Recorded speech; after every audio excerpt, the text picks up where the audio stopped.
Gerakan Makassar Hapus Tato yang digelar di Markas Mahtan, Jalan Swadaya Makassar pada Sabtu siang diawali dengan pembacaan surah Ar-Rahman dari seluruh peserta Makassar Hapus Tato.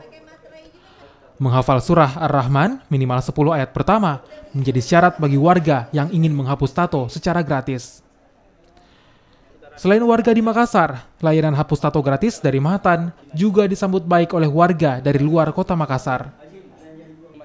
Abdul Rahman misalnya, warga asal kota Sorong, Papua Barat, mengatakan sengaja datang untuk menghapus tato yang ada di lengan dan punggungnya.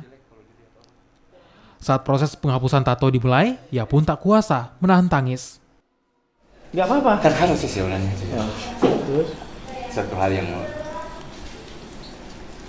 kalau mau dipikir tidak mustahil sih kalau bilang saya harus ngebayar buat kasih silang. Mustahil dong. Itu sih yang subhanallah sih sebenarnya. Mengenai berapa kali harus dilakukan terapi itu tergantung dari banyak luasnya tato, kedalaman dan warnanya. Ya, ada yang minimal sekitar 4 sampai 6 kali, bahkan ada yang sampai 20 kali.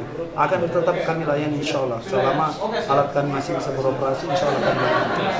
Dan ini continue karena setelah terapi pertama ke terapi berikutnya itu butuh waktu sekitar 4 minggu untuk penyembuhan kulitnya. Koordinator Mahtan Makassar Abdul Aziz menambahkan, kegiatan hapus tato merupakan misi dakwah sekaligus membantu warga yang ingin menghapus tato mereka. Nila Rustam, Kompas TV Makassar, Sulawesi Selatan.